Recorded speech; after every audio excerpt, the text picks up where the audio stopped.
珠海呢3個片區再平咧都唔好再掂啊！特別係外地嘅朋友，千祈唔好亂揀啊！咁之前咧，因為有太多嘅外地嘅朋友咧踩坑入去咗啊！特別係第3個啊，二手樓咧價格跌剩咗，只有原價嘅2成左右啊！咁首先第一個就係南水鎮啦。咁5年前咧賣緊係12000加嘅1平方米嘅新樓啊，而家二手價係5569蚊每平方米成交，相當於原價嘅4折幾啊！咁遠超呢個珠海房價下跌嘅幅度啊！咁點解南水鎮嘅樓價下跌會咁大呢？主要係同佢南水鎮周邊係好多呢個化工企業啊，好似呢個中冠石化、珠江化工同埋嘉恒日用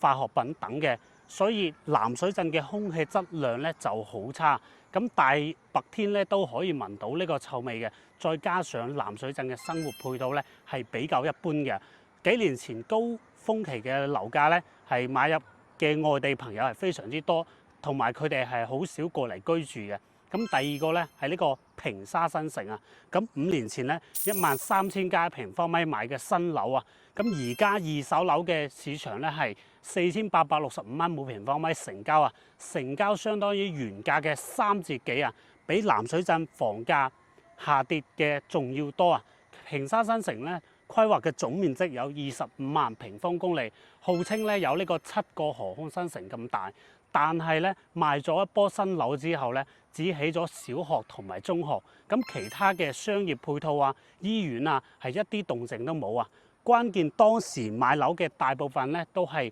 外地嘅朋友啊，買嚟嘅投資嘅多，真正入住嘅係好少啊！咁樓咧就交付咗3年幾嘅時間啦，咁而家喺呢個平沙新城咧入住率咧仲唔到呢個20%啊！咁第3個咧就係呢個保稅區啦，亦都係最慘嘅重災區啊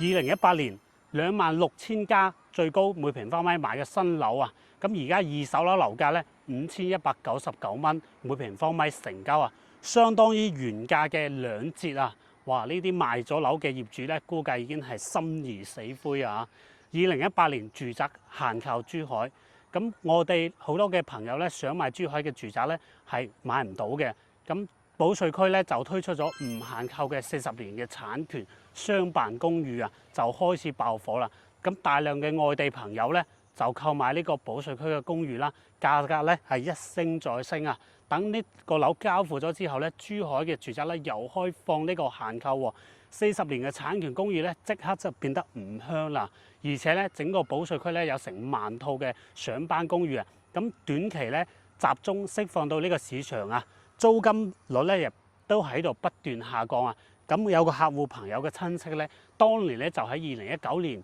總價以220萬購入嘅，而家包租俾人哋咧，月租金只有1200蚊啊！哇！呢個回報率咧係不足1厘啊！更主要嘅係咧，保稅區咧基本上係冇乜生活配套啊，根本話係唔適合長期去居住嘅。除咗以上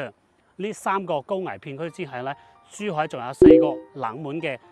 窪地，同埋3個咧絕對嘅避險片區，所以我哋外地嘅朋友咧避免去踩坑購買一啲區域嘅。咁我哋短視頻咧就唔同大家細説啦，會被呢個限樓下架。咁想避開所有珠海樓市一啲大坑咧，想了解最真實嘅成交價同埋避坑嘅攻略咧，可以點擊 WhatsApp 同龍生傾一傾嘅。我哋深耕珠海10年嘅地產代理，免費同大家1對1詳細分析啊！